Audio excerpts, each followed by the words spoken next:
বিসমিল্লাহির রহমানির রহিম। আসসালামু আলাইকুম ওয়া রাহমাতুল্লাহি ওয়া বারাকাতুহু। আপনারা সকলেই জানেন যে ইরানের প্রেসিডেন্ট ইব্রাহিম রাইসি সে হেলিকপ্টার বিধ্বস্ত হয়ে মারা গিয়েছে। আজারবাইজানে একটি বাঁধ নির্মাণের জন্য তিনি গিয়েছিলেন, কিন্তু ফিরে আসার সময় তার হেলিকপ্টারটি বিধ্বস্ত হয় এবং তিনি সেখানে মারা যান। আসলে কি এটি হত্যাকাণ্ড নাকি সুপরিকল্পিতভাবে তাকে হত্যা করা হয়েছে, অথবা তিনি আবহাওয়াজনিত কারণে হত্যা হয়েছেন? আসলে এর পিছনে রয়েছে অনেক রহস্য, আর এটি অবশ্যই এই হত্যাকাণ্ডে ইসরায়েল এবং আমেরিকার হাত রয়েছে। কারণ ইসরায়েল এবং আমেরিকা হলো ইরানের শত্রু।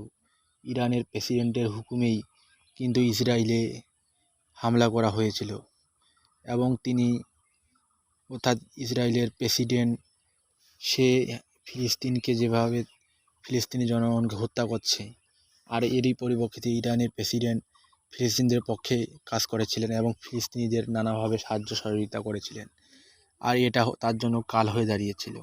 আর যুক্তরাষ্ট্র এবং ইসরায়েল হলো ইরানের প্রধান শত্রু। আর ইরানের কাছে অনেক পারমাণবিক অস্ত্রের কথা জানা যায়। তারা গোপনে অনেক পারমাণবিক অস্ত্র সঞ্চয় করে রেখেছে, আর সেগুলো কিন্তু যুক্তরাষ্ট্র এবং ইসরায়েলের জন্য অনেক হুমকি। আর সেই পারমাণবিক অস্ত্র কিন্তু হামাসকে দেওয়া হচ্ছে। সেই হামাস এই পারমাণবিক অস্ত্র দিয়েই ইসরায়েলের বিপক্ষে যুদ্ধ করছে। আর এরই পরিপ্রেক্ষিতে ইসরায়েল তার গোয়েন্দা বিভাগ যে মোসাদ, পৃথিবীর অনেক দেশেই রয়েছে এই মোসাদ, অনেক বড় বড় সেনাবাহিনীতে এই মোসাদের, এই ইসরায়েলি এজেন্ট যে গোয়েন্দা বিভাগ মোসাদ, এর সম্পৃক্ততা রয়েছে।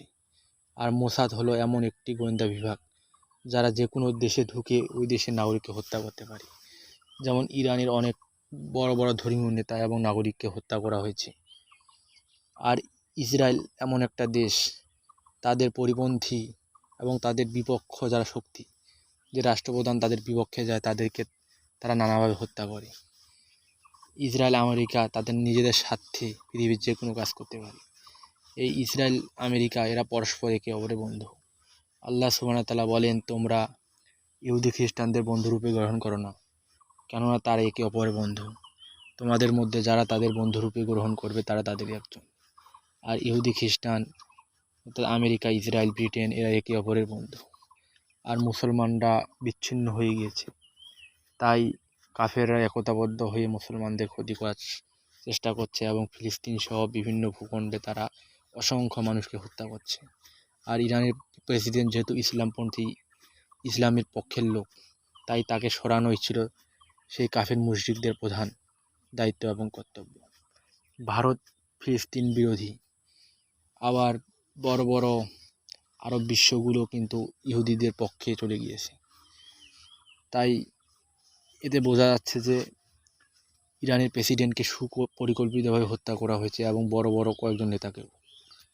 আল্লাহ সুবহানাহু ওয়া তাআলা তাদেরকে জান্নাত দান করুক। সবাই চ্যানেলটি সাবস্ক্রাইব করবেন।